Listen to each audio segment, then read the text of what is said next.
Hello, my name is Ashish Sharma and this is our final lecture of AC analysis. इसके बाद अपन और कोई lecture नहीं डालेंगे क्योंकि जितनी कॉन्सेप्ट थी उतनी आ चुकी है।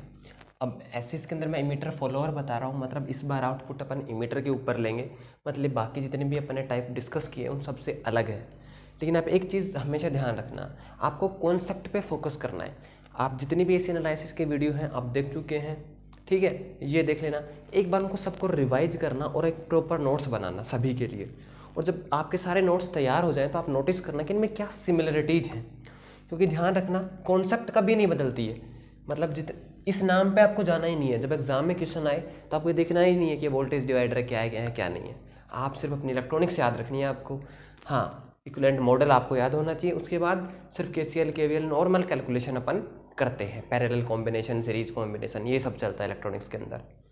तो देखो इसके अंदर ऐसा नहीं होता है कि जनरली मुझे क्या है, कई बार लास्ट ईयर से बच्चे कहते थे कि सर फिक्स्ड बायस वाला समझ में आ गया, वोल्टेज डिवाइडर बायस वाला समझ में नहीं आया, या वोल्टेज वाला आ गया इमीटर फॉलोवर समझ में नहीं आया। तो इलेक्ट्रॉनिक्स में ऐसा कुछ नहीं होता है कि आपको फिक्स्ड बायस आ गया और वोल्टेज डिवाइडर बायस नहीं आ रहा है, क्योंकि देखो कॉन्सेप्ट दोनों की सेम है, दिखने में अलग है बस। सर्किट ऐसे से तो एग्जाम में कोई भी सर्किट आ सकता है, क्योंकि देखो आप कितने याद रखोगे। अगर आप याद रखते हो तो सबसे पहले फिक्स्ड हो गया, फिर वोल्टेज डिवाइडर हो गया, ठीक है, कॉमन कलेक्टर में आ गया, कलेक्टर फीडबैक आ गया, इमीटर फॉलोवर आ गया, ठीक है, और अपना सेल्फ बायस हो गया। तो इसमें बहुत सारे जो है बायसिंग आ जाएंगी। फिर इसके अंदर भी क्या क्या ऑप्शन बनेंगे, लोडेड है या अनलोडेड है, मतलब लोड रेजिस्टेंस सर्किट में दिया गया आरएल या नहीं दिया गया, उससे भी चीज़ें बदलती हैं, अपन ने लास्ट लेक्चर के अंदर देखा, ठीक है। सोर्स वोल्टेज दिया गया है या नहीं दिया गया है, सोर्स का रेजिस्टेंस है या नहीं है, बाईपास कैपेसिटर्स हैं या नहीं है। तो एक के दो तो तीन टाइप ये बन जाते हैं। तो कुछ 10-12 टाइप के हो गए। अब मान लो आपने सारे पढ़े भी लिए, याद भी कर लिए, और गलती से वहाँ पे कलेक्टर रेजिस्टेंस आया ही नहीं, आरसी को 0 कर दिया, सर्किट अलग दिखेगा आपको। अरे यार ऐसा सर्किट तो अपन ने देखा ही नहीं था। तो आपको ये नहीं देखना है, सर्किट का डायग्राम जो है याद नहीं कर लेना है कि हाँ ऐसा आएगा तो ऐसा करना है, नहीं। कॉन्सेप्ट पकड़ो आप, और कॉन्सेप्ट कब पकड़ में आएगी, सारे लेक्चर्स देखो और अपने नोट्स प्रिपेयर करो, ठीक है।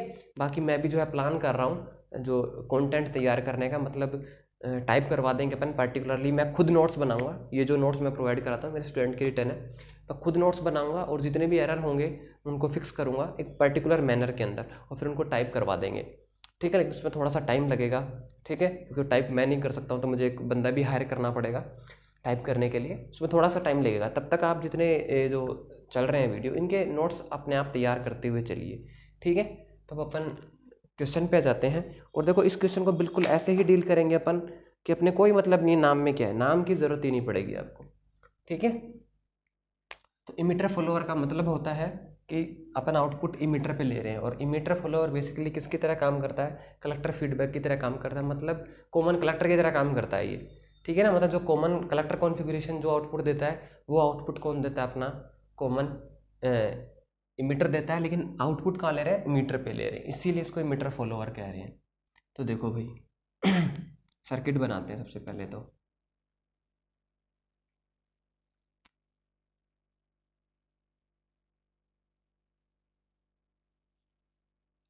चलो एक बार आरसी रहने देता हूँ, अगली बार आरसी लेते हैं।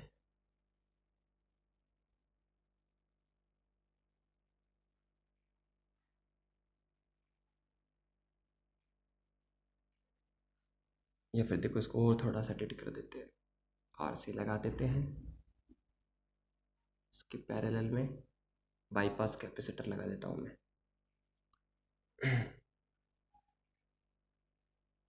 यहाँ पे वी आई है, और अगर आप सोर्स वोल्टेज और सोर्स रेजिस्टेंस लेना चाहते हो तो वो भी ले सकते हो।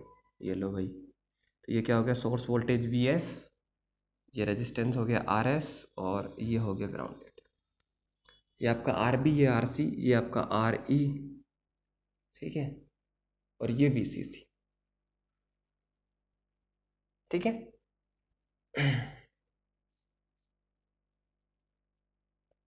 और आउटपुट कहाँ ले रहे हैं इस बार, इमीटर रेजिस्टेंस के ऊपर ले रहे हैं। कहाँ ले रहे हैं अपन, इमीटर रेजिस्टेंस के ऊपर ले रहे हैं, देखो कहाँ ले रहे हैं, ठीक है, ठीक है। तो अब पहली बात तो जब ये इस तरीके की स्ट्रक्चर होगी, मतलब इमीटर के ऊपर अपन क्या लेते हैं, आउटपुट लेते हैं, तो ये कॉमन कलेक्टर हो जाता है। क्या बन जाता है, कॉमन कलेक्टर कॉन्फ़िगरेशन के एनालोगस हो जाता है। किसके एनालोगस, कॉमन कलेक्टर के। और कॉमन कलेक्टर में आपने देखा होगा वोल्टेज गेन कितना आता है, यूनिटी, ऑलमोस्ट यूनिटी टेबल बनवाई थी मैंने। तो ऐसा क्यों हो रहा है उस चीज़ को समझो आप। देखो यहाँ पे जो भी वोल्टेज है VCC है ना ये, तो ये इस पॉइंट पे वोल्टेज कितना है, इनपुट वोल्टेज है ये VI, क्योंकि ये तो क्या हो जाएगा, शॉर्ट हो जाएगा। अच्छा, अब आपको पता है जो बेस इमीटर जंक्शन होता है उसकी वोल्टेज क्या होती है, VBE, और VB की स्टैंडर्ड वैल्यू थी 0.7 वोल्ट। ठीक है, ठीक है। इसका मतलब क्या हुआ कि इसमें से कितनी वैल्यू कम होगी, 0.7 कम होगी, और बाकी जो बचेगी वो वैल्यू यहाँ तक आ जाएगी, और यही आप मेजर कर रहे हो वी नोट पे।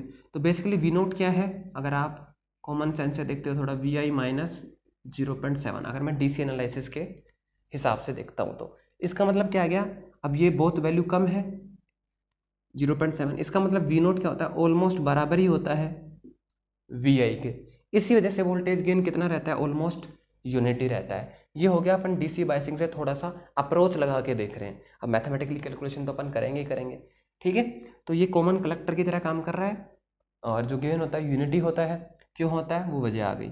ठीक है, अब ये सब हटा देते हैं अपन, क्योंकि कॉमन कैलकुलेशन को साइड में रखो, एग्जैक्ट कैलकुलेशन अपन करते हैं। तो देखो वापस से इसके लिए अपने को क्या करना पड़ेगा, सबसे पहले तो अपने क्या कैलकुलेट करना पड़ता है, RE कैलकुलेट करना पड़ता है अगर प्रॉब्लम सोल्व करनी है तो। और ये कैसे कैलकुलेट कर सकते हैं, 26 मिलीवोल्ट डिवाइडेड बाई IE। और IE आप कैसे कैलकुलेट करोगे, DC एनालिसिस से। किससे कैलकुलेट करोगे, DC एनालिसिस से। तो DC एनालिसिस में क्या करते हैं, जितने भी कैपेसिटर जो होते हैं उनको ओपन कर देते हैं, जितने भी AC वोल्टेज सोर्स होते हैं उनको रिमूव कर देते हैं। इसका मतलब ये ओपन हो जाएगा, ये हट गया, हट गया। तो मैं आपको DC करंट सर्किट बना के बता देता हूँ इसका। कैपेसिटर ये ओपन हो जाएगा तो कैसा बन जाएगा, कंप्लीट चीज़ मैं आपको इस सवाल के अंदर बता रहा हूँ ताकि आप एग्जाम में कर सको बिना किसी इस डर के कि यार ये तो नाम कुछ सुना सुना नहीं लग रहा, या जो नाम याद किए थे अपन ने उनमें से कुछ नहीं लग रहा। उन सब की आपको ज़रूरत ही नहीं पड़ेगी।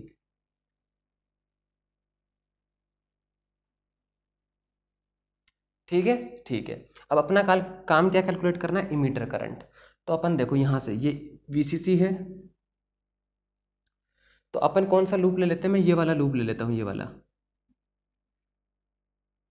और KVL लगा देता हूँ बेस इमीटर लूप के अंदर। बेस इमीटर लूप के अंदर क्या लगा लेता हूँ, KVL लगा लेता हूँ।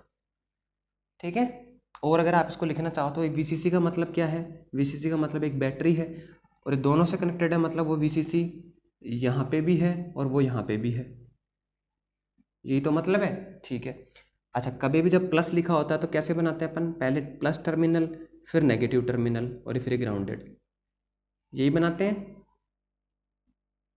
प्लस टर्मिनल, नेगेटिव टर्मिनल और फिर ग्राउंडेड। ये भी कितना है VCC, ये भी कितना है VCC, तो ये भी ग्राउंडेड पॉइंट है। तो जो सेम वोल्टेज के पॉइंट है उनको कनेक्ट किया जा सकता है, तो इसको घुमा के कहाँ ले आते हैं अपन, यहाँ कनेक्ट कर देते हैं। ऐसे ये कहाँ कनेक्ट हो जाता है, तो ये तो क्या बन गया, कलेक्टर इमीटर लूप बन गया, और ये क्या बन गया, बेस इमीटर लूप बन गया। ठीक है, अब देखो KVL कैसे लगाते हैं, आप किसी भी डायरेक्शन में लगा लेते हैं अपन, जैसे यूँ घूम लेता हूँ मैं, तो देखो ऊपर से जब नीचे, ये नेगेटिव टर्मिनल है, ये पॉजिटिव है, करंट ऊपर से नीचे आ रहा है, इसका मतलब ऊपर हाई वोल्टेज, नीचे लो वोल्टेज। आपको पता करंट बेस से मीटर में जाता है, NPN है ये, कैसे पता चला, एरो से। अगर एरो बाहर की तरफ है तो NPN है, अंदर की तरफ है तो PNP है। तो मतलब इसका मतलब क्या है कि जो बेस है वो इमीटर के कंपेरिजन में हाई वोल्टेज पे है, यही तो है VB इन दोनों के बीच। आगे आओगे तो ये करंट ऊपर प्लस और नीचे माइनस, इसमें से कौन सा करंट फ्लो रहा है, IE, इसमें से कौन सा करंट फ्लो रहा है, IB। लूप कंप्लीट हो गया। तो मैं यहाँ से स्टार्ट करता हूँ, पहले कौन सा टर्मिनल आया, नेगेटिव, तो नेगेटिव VCC, फिर पॉजिटिव है तो पॉजिटिव। इस पे वोल्टेज ड्रॉप कितना होगा, करंट कितना है इसमें से, base current IB into RB। फिर देखो प्लस आया तो प्लस VBE, और फिर प्लस आया, इसमें से करंट कितना होता है, emitter current IE into RE equal to 0।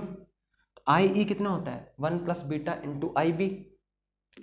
IE कितना होता है, 1 प्लस बीटा इंटू IB। तो मैं इसकी जगह वैल्यू रख सकता हूँ, VCC उधर ले जाओ, VB उधर ले जाओ, तो आ गया IB, कॉमन ले लूँ तो यहाँ से तो बचेगा RB, और यहाँ से कितना बचेगा, 1 प्लस बीटा RE। अरे 1 plus beta I B into R ही रहेगा, आई बी कॉमन ले लिया तो 1 प्लस बीटा इंटू आर ही, ठीक है। और इधर कितना आ गया, V C C minus V B E. तो आपका आई बी कितना आ गया, base current V C C minus V B E and divided by R B plus 1 plus beta R E. और आपको आई ई चाहिए तो देखो यहाँ से आई बी निकाल लोगे, वी सी सी आपको दिया जाएगा, वी बी आई या तो दिया जाता है, नहीं दिया जाता है तो स्टैंडर्ड वैल्यू 0.7 याद रखनी है, ये रखेंगे अपन। दे दिया जाता है तो फिर वो रखेंगे, आर बी दिया जाएगा, बीटा आपको दिया जाएगा, आर ई आपको दिया जाएगा। तो यहाँ से आपके पास क्या आ जाएगा, बेस करंट आ जाएगा। उसके बाद इमीटर करंट कैसे निकालोगे, 1 plus beta into I B से इमीटर करंट आ जाएगा। और इमीटर करंट को यहाँ रख दोगे तो आपको पास किसकी वैल्यू आ जाएगी, डायनेमिक इमीटर रेजिस्टेंस की वैल्यू आ जाएगी, स्मॉल आर ई की वैल्यू आ जाएगी। क्लियर है, तो ये हो गई पहली स्टेप। उसके बाद अपने को करना है एसी एनालिसिस करना है इसका, तो मैं इसको मिटा देता हूँ।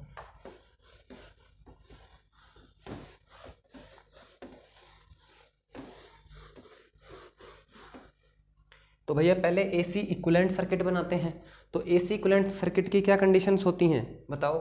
पहली कंडीशन क्या होती है, remove all the batteries and connect to the ground, यही होती है। जितनी भी डीसी पावर सप्लाई है उन सबको क्या कर दो, रिमूव कर दो and connect to the ground.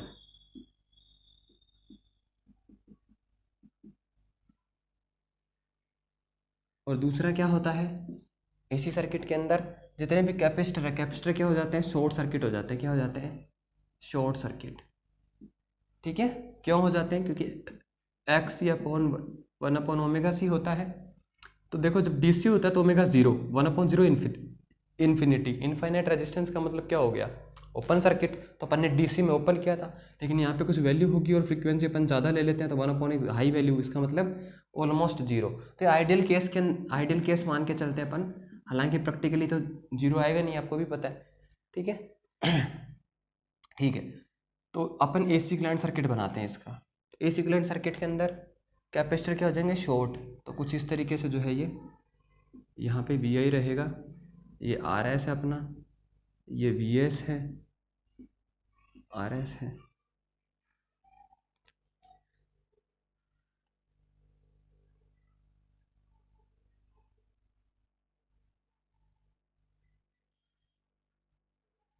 ये यहाँ से शॉर्ट हो जाएगा। यहाँ पे आप आउटपुट मेजर कर रहे हो, ये कौन है, आर ई है, अच्छा ये आर बी है,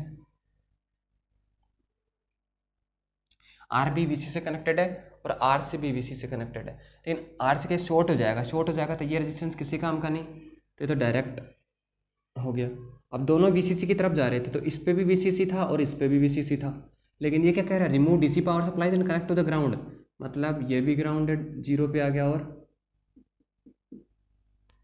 ये तो इनपुट लूप में आ जाएगा। ये पॉइंट ग्राउंडेड का है ना, ये वाला पॉइंट, तो ये तो कनेक्ट यहाँ हो जाएगा और ये कनेक्ट इधर होके आ जाएगा। यही बात है, ठीक है। अब अपने को क्या करना है, इक्विवेलेंट मॉडल यूज करना है। ये हो गया एसी इक्विवेलेंट सर्किट।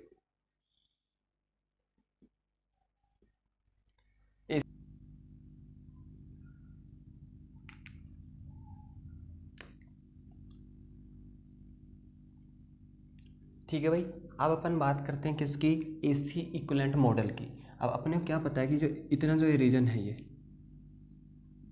ये जो रीजन है, मतलब ये जो ट्रांजिस्टर का जो रीजन है, इसको मैं किससे रिप्लेस कर सकता हूँ, एक इक्विवेलेंट मॉडल से रिप्लेस कर सकता हूँ। क्यों, क्योंकि ये जो बेस इमिटर जंक्शन होता है इसको आप एक लीनियर रेजिस्टेंस मॉडल मानते हो, इसको एक रेजिस्टेंस से रिप्लेस कर देते हैं। और जो बेस और कलेक्टर का जो जंक्शन होता है इसको अपन किससे रिप्लेस कर देते हैं, एक कंट्रोल्ड करंट सोर्स से रिप्लेस कर देते हैं। तो ये जो जितना मैंने डॉट डॉट के अंदर बनाया है ब्लैक सर्कल के अंदर, उतना रीजन कितना बनता है भैया, ये इनपुट बनता है, ये कितना बनता है बताओ, 1 plus beta into small R ई, यही आता है, ठीक है। उसके बाद देखो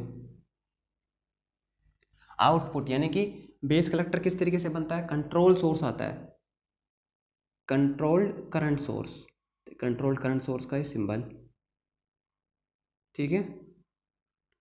अच्छा, इसके पैरेलल में क्या होता है, आर नॉट होता है। Although R not is very very large, so generally it is ignored. क्यों भाई, इग्नोर क्यों कर सकते हैं, बहुत लार्ज है तो ओपन सर्किट, अरे पैरेलल में है और ओपन हो गया यहाँ से, तो फिर इसका क्या मतलब रहा, कोई मतलब नहीं रहा। तो कुछ रेफरेंस बुक में इसको इग्नोर भी कर देते हैं डायरेक्ट अप्रोक्सीमेशन जब लगाते हैं, ठीक है। तो आर नोट अगर लार्ज दिया गया है आपको तो आप इसको इग्नोर कर सकते हो, अदरवाइज रख सकते हो, ये होता है। अच्छा, अब एक चीज़ ध्यान रखना, अपन जब भी ये मॉडल यूज़ कर रहे थे तो मैं यहाँ पे इसको ग्राउंडेड कर देता था, डायरेक्ट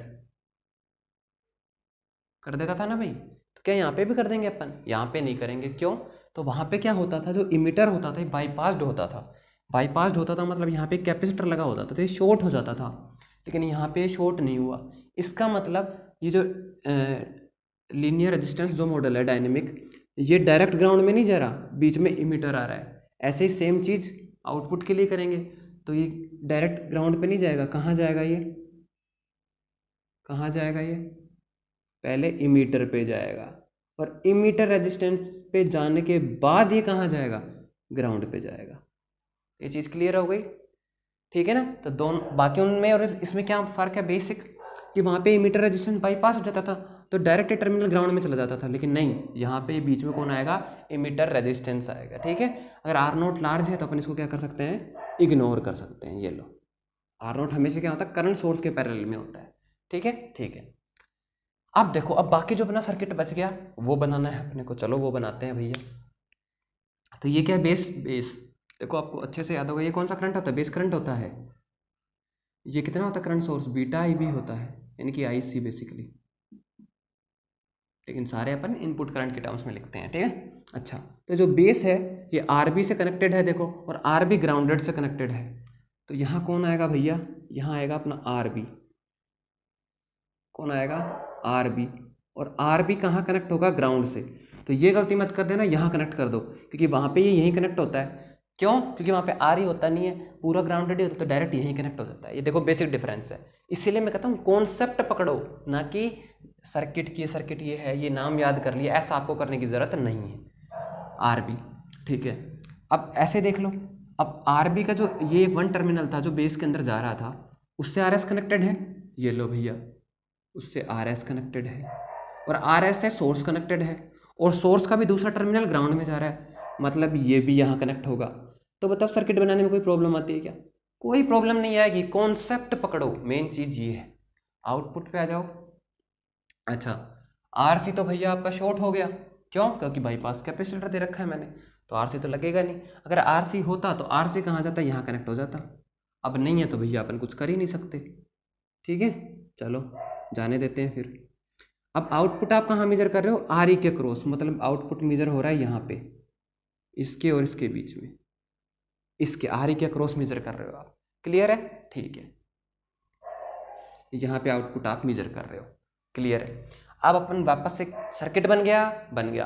अब क्या करना है, सिर्फ कैलकुलेशन करनी है, और कैलकुलेशन तो बच्चे करते हैं, है ना, छोटा सा काम है। आप तो मास्टर ग्रेजुएट पोस्ट ग्रेजुएट हो, ठीक है, फिर भी कर लेते हैं अपन,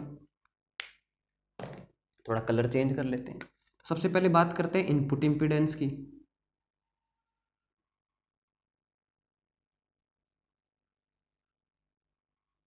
तो ध्यान रखना, अगर वो एग्जाम के अंदर क्या होता है, हमेशा आपको नोट करके देगा, जैसे इनपुट इम्पीडेंस दे और उसने अगर जेड आई यहाँ लिखा हुआ है इस तरीके से, इसका मतलब क्या कहना चाह रहा है वो, आपको आर एस को कंसिडर नहीं करना है, मैं इनपुट कहाँ से मान रहा हूँ, यहाँ से मान रहा हूँ। अगर कभी भी एग्जाम में सर्किट में इस तरीके से दे तो आपको फिर आर एस को कंसिडर नहीं करना है, मतलब आर एस के इसका सोर्स का है, और अगर ये जीरो जाता है तो हट जाएगा। लेकिन अगर उसने जेड आई यहाँ लिखा हुआ है तो फिर आर एस को भी कंसिडर करना है कैलकुलेशन के अंदर, ठीक है। तो चलो अपन आगे की कर लेते हैं, क्योंकि आर एस जनरली नहीं देता, क्योंकि अपन इस सोर्स को क्या मान के चलते हैं, आइडियल मान के चलते हैं। आइडियल सोर्स होगा तो इंटरनल रेजिस्टेंस जीरो होता है। तो अगर मैं इसके आगे की बात करूँ इनपुट इम्पिडेंस की, तो आप देखने से आपको क्या लग रहा है, मतलब इन टर्मिनल के आगे कितना रेजिस्टेंस है उसकी बात चल रही है। तो आपको लग रहा होगा कि देखो आर बी जो है ये पैरेलल में है, किसके पैरेलल में है, इस रेजिस्टेंस के और इस रेजिस्टेंस के सीरीज कॉम्बिनेशन के, मतलब इन दोनों का सीरीज इसके पैरेलल में है। ये बात कितने लोगों को सही लग रही है, कमेंट में टाइप करना है हाँ या ना, ठीक है। साथ में आप क्या कर देना, टाइम भी जो है ऐड कर देना, टाइम स्टैम्प डाल देना, ताकि मैं देखूँ आप किस सवाल का जवाब दे रहे हो। क्या क्या कहा मैंने, कि क्या यहाँ पे मैं इस तरीके से निकाल सकता हूँ कि इन दोनों का सीरीज लेके इसके साथ पैरेलल कॉम्बिनेशन ले लूँ तो क्या वो जेड आ जाएगा क्या, मतलब जेड आई क्या हो जाएगा, R B parallel 1 plus beta R E plus R E, मतलब इन दोनों का सीरीज इसके साथ पैरेलल, यही इनपुट इम्पिडेंस होगा क्या, हाँ या नहीं ये जवाब देना है। टाइम स्टैम्प डाल देना ताकि मेरे को पता चल सके कि हाँ भाई आप किस सवाल का जवाब दे रहे हो। ठीक है, अब मैं दे देता हूँ जवाब। अगर जितने लोग कह रहे थे हाँ, तो भैया आप लोग गलत हो। क्यों? क्योंकि सीरीज कॉम्बिनेशन में आपने देखा होगा, सीरीज कॉम्बिनेशन में क्या होता है, हमेशा करंट जो होता है रेजिस्टेंस में से वो सेम होता है। जैसे ये R1 है, ये R2 है, तो दोनों में से क्या जाएगा, करंट सेम फ्लो होगा। जबकि यहाँ पे ऐसा नहीं हो रहा है। क्यों? अरे इसमें से तो करंट आई भी है, और इमीटर में से करंट कितना जाता है, इमीटर रेजिस्टेंस में से इमीटर करंट जाता है। बोलो हाँ या ना। हाँ, तो दोनों में से करंट अलग अलग है, तो आप ये कर सकते हो क्या, नहीं कर सकते हो, नहीं कर सकते ना। तो क्या करें फिर, तो भैया आपको करंट सेम बनाना पड़ेगा। कैसे बनाएं, इसके क्रॉस वोल्टेज कितना है, वीई, वीई है भैया आई ई इंटू आर ई। ठीक है, अब आई को अपन कितना लिख सकते हैं, 1 plus beta into I B और आर ई। बोलो सही है या गलत है, सही है। इसका मतलब क्या हुआ कि अगर अगर